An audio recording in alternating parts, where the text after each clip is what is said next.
My mother-in-law stood in the middle of her living room and pointed at the door. She said, "Get out of my house."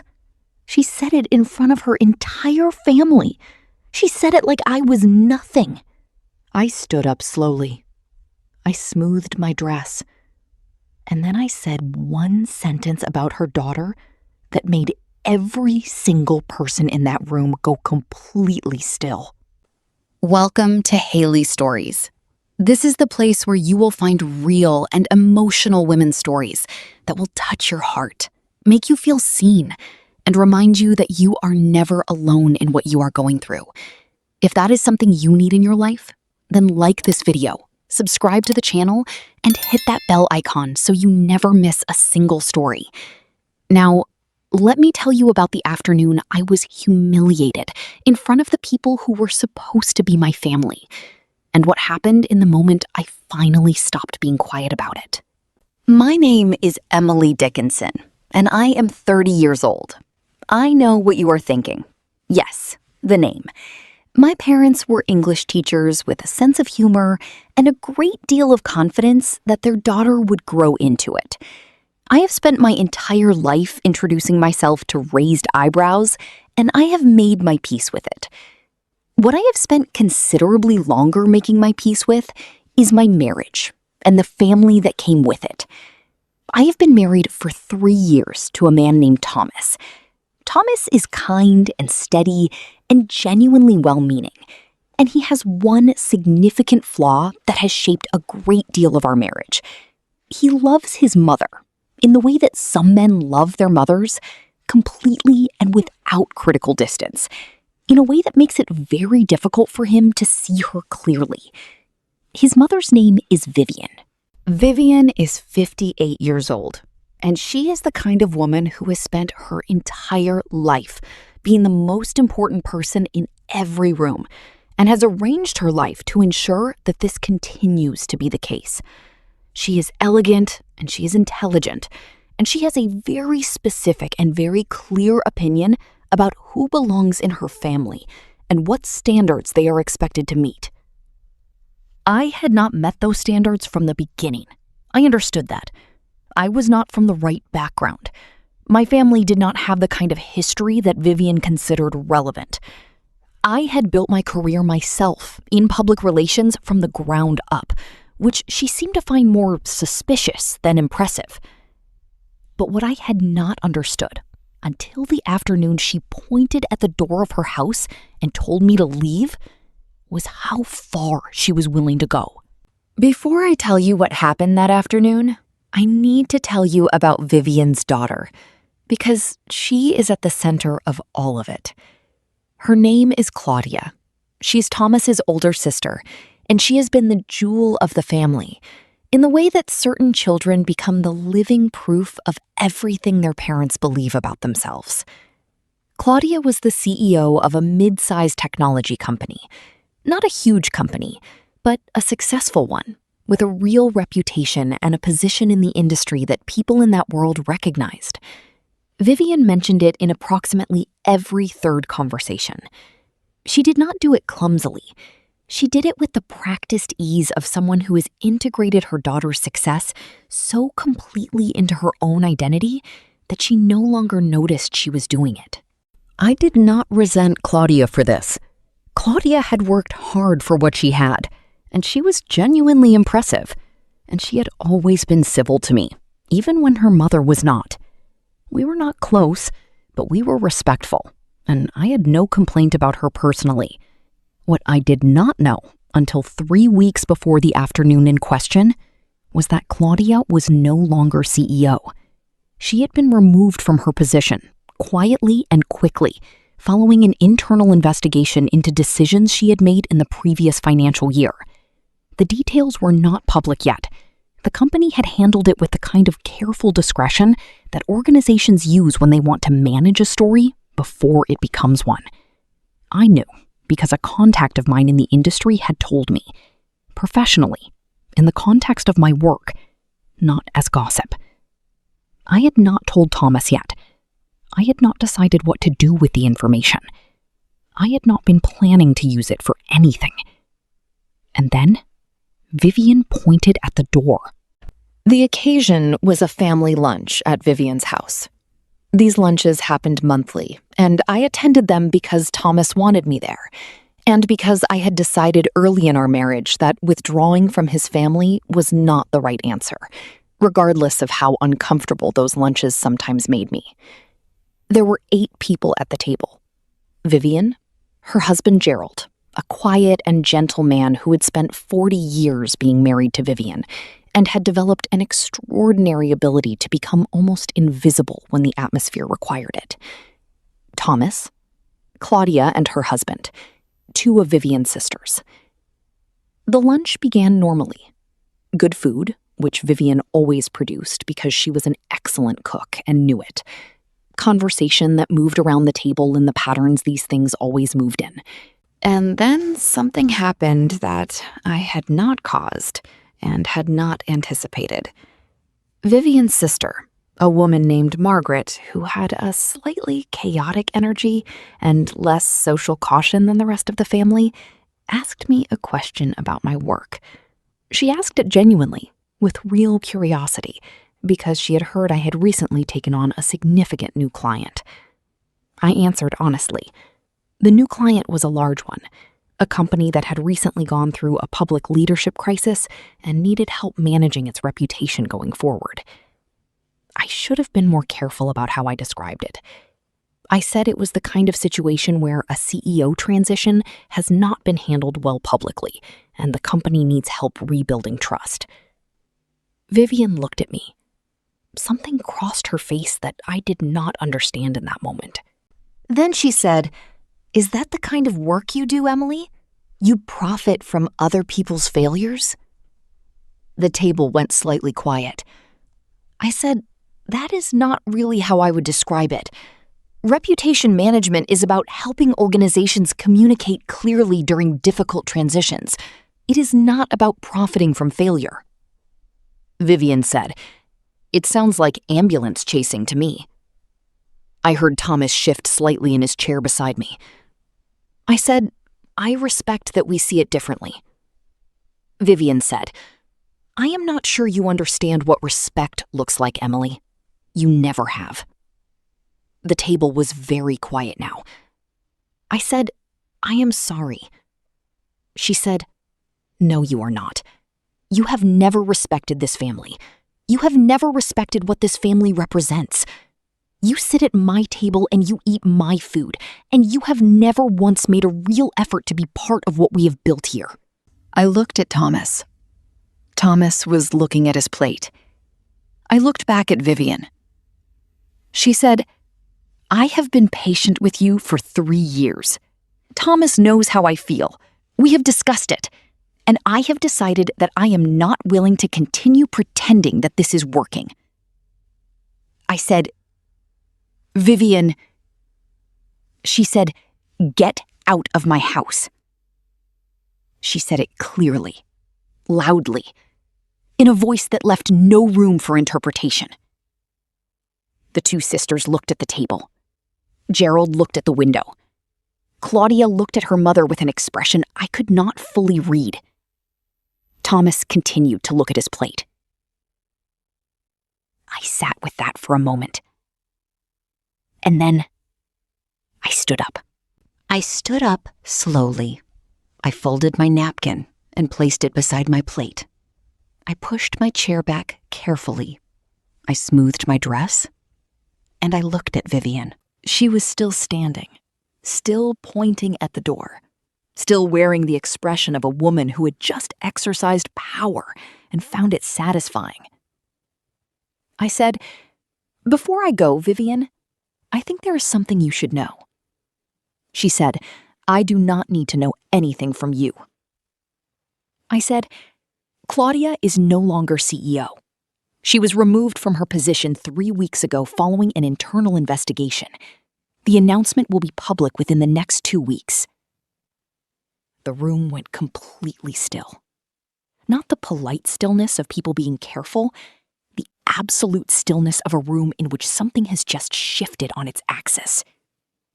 I looked at Vivian's face, and I understood in that moment what priceless, actually looks like. The color left her face in a way that I had never seen happen to a person before. Her hand, still raised and pointing at the door, lowered slowly. Her mouth opened slightly and then closed. She looked at Claudia. Claudia was looking at the table, which was the confirmation that everything I had said was true. I picked up my bag. I said, "I will see myself out. Thank you for lunch." And I walked out of Vivian's house. I sat in my car outside Vivian's house for about 4 minutes. My hands were steady on the steering wheel. I was not shaking. I was not crying. I felt something that I would describe, if I had to describe it, as a very specific and very complete kind of clarity. I had not planned what I said in that dining room. I want to be clear about that.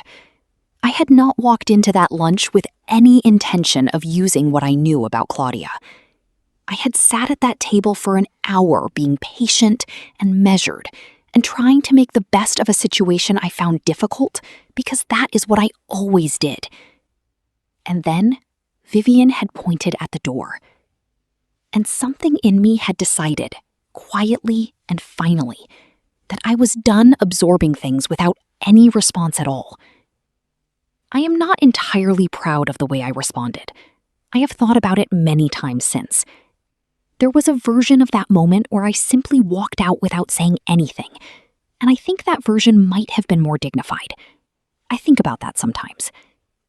But I also think about the 3 years of carefully absorbed comments and the table full of people watching Vivian tell me to leave and my husband looking at his plate.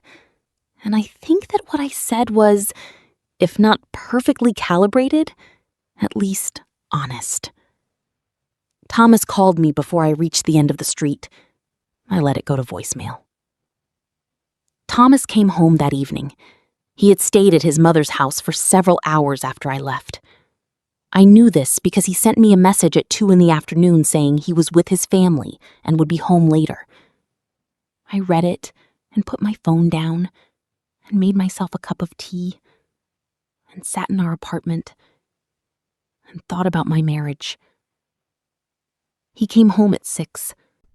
He sat down across from me in the living room, and he looked at me with an expression that I had learned to read over 3 years.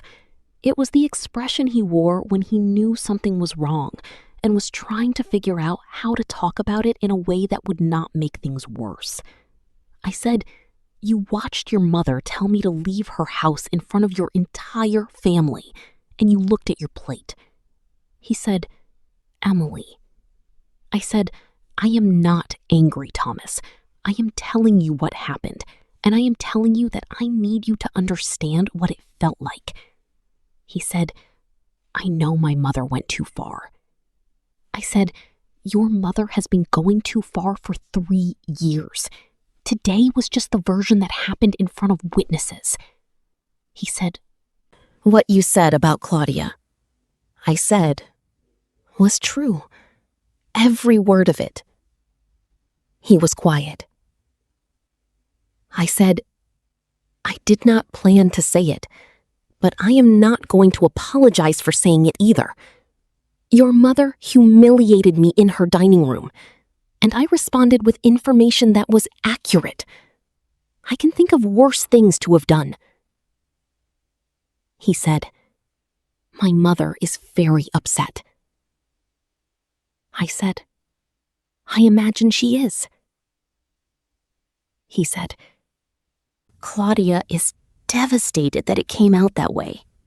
I said, "Thomas, I am sorry that Claudia is going through something difficult, genuinely. But I need you to understand that my concern for Claudia's feelings and my concern for my own dignity are both real. And I have spent 3 years prioritizing everyone else's feelings over my own, and I am not willing to continue doing that." He looked at me for a long moment. Then he said, "I should have said something today. At the table. I should have said something." I said, "Yes, you should have." Vivian called me 2 days later. I answered because I had decided that whatever came next in my marriage, I was not going to manage it by avoiding things. I had done enough avoiding. Her voice was different from the lunch. Not warm. Vivian was not a woman who did warm easily. But the certainty was gone. That quality she always carried of someone who knows exactly where the power in any room is located and knows it is with her. That was not in her voice on the phone. She said, "I want to speak with you about what happened." I said, "I am listening." She said, "What you revealed about Claudia was a private matter that you had no right to disclose." I said, "You are correct that it was private. I disclosed it in a moment when you were publicly humiliating me in your dining room. I understand that the timing was not ideal." She said, "You did it to embarrass her." I said, "Vivian, I did it because you had just told me to get out of your house in front of 8 people, and I was the only person at that table who said anything in my own defense. I did not plan it, I did not enjoy it, but I am not going to pretend it came from nowhere." A pause. She said, "Claudia did not deserve to have her situation revealed like that." I said, "I agree. And I am genuinely sorry for the way that part happened. Claudia has not been unkind to me, and she did not deserve to be caught in the middle of something between you and me. For that specific thing, I am sorry." Another pause. Longer this time. She said, "And the rest?" I said, "The rest I am not sorry for. I have sat at your table for 3 years and absorbed things I should have responded to a long time ago. What happened on Sunday was the result of 3 years of patience running out in one moment. I think we both—" "I know that." She did not respond immediately. Then she said, "Thomas loves you." I said, "I know he does, and I love him. But loving Thomas cannot mean accepting everything that comes with loving Thomas. I think you and I both need to understand that going forward." She said she would think about it. It was the most honest conversation we had ever had. Things did not transform overnight. I want to be honest about that, because I think clean endings do a disservice to the complexity of real situations. What changed was slower than that. Vivian and I did not become close. I do not think we will ever be close. And I have stopped believing that closeness is the goal. What I believe the goal is now is honesty. A relationship built on what is actually true, rather than on the performance of a family harmony that does not exist. She stopped making the comments. Not all at once, and not perfectly, but the particular quality of her comments toward me changed. They became less pointed, less designed. Whether that was a decision she made consciously or a natural consequence of knowing that I would respond rather than absorb, I cannot say, but it changed. Thomas changed too, more slowly and more privately, in the way that people change when they are working through something they are somewhat ashamed of. He became more present in situations where his mother and I were both in the room. He said things when things needed to be said. Not perfectly, not every time, but more than before. One evening he said to me, "I let you down for 3 years. I am sorry." I said, I know you are." He said, "It will not happen again." I said, "I know that too." Claudia's situation became public 3 weeks after the lunch, exactly as my contact had indicated it would. It was handled by the company with the kind of careful language that these things are always handled with. Claudia moved through it with what I thought was considerable dignity. We have not spoken directly about what happened at that lunch. I think we both understand that some things are better left in the room where they happened.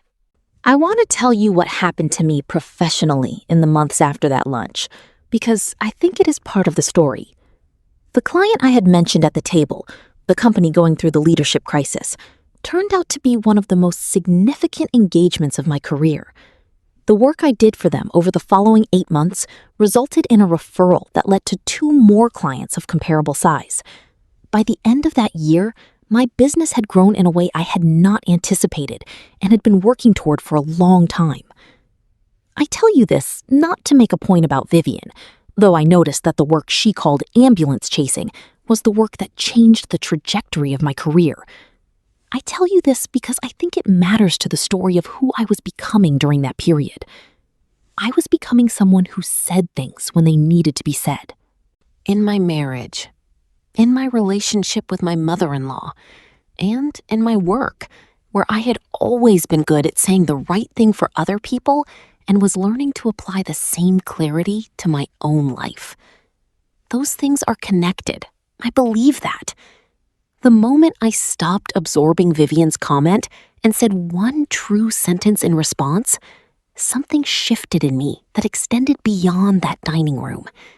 I started taking up the space I was entitled to take up, in rooms, in conversations, in my own life.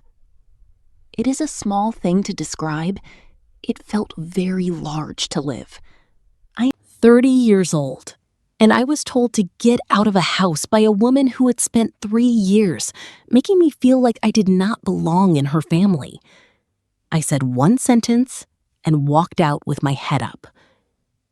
I want to tell you what I have learned from all of it. I have learned that the people who try to make you feel small are often protecting something that feels fragile to them. Vivian's identity was built so completely on Claudia's success that the moment that success was uncertain, she had nowhere to put the feeling. She put it at me. I was the convenient target. Understanding that did not excuse it, but it helped me stop taking it as information about my own worth. I have learned that absorbing things quietly is not the same as being gracious. It can look the same from the outside, but from the inside, there is a difference between choosing not to respond and being unable to respond. I had convinced myself for 3 years that my silence was a choice. It was not always a choice. Sometimes it was fear dressed up as patience. And I have learned that one true sentence, said clearly and at the right moment, can do more than 3 years of careful management ever did. Not because it humiliated anyone, not because it was a victory, but because it was honest. And honesty, even imperfect honesty, even honesty that arrives in a complicated moment, has a way of clearing the air that nothing else quite manages. Thomas and I are still married. We are in a better place than we have been in years. Not because Vivian and I had a dramatic reconciliation, but because Thomas and I had an honest one. Because we talked about things that we had both been not talking about for 3 years. Because honesty, once it starts, tends to keep going.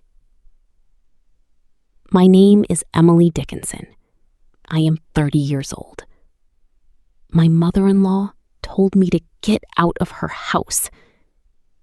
I stood up, smoothed my dress, and said one sentence that changed everything.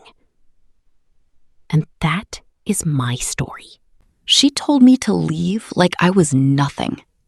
I left like I was everything. Because by the time I walked out of that door, I finally understood that I was. Thank you for listening. This is Haely Stories. We will see you in the next one.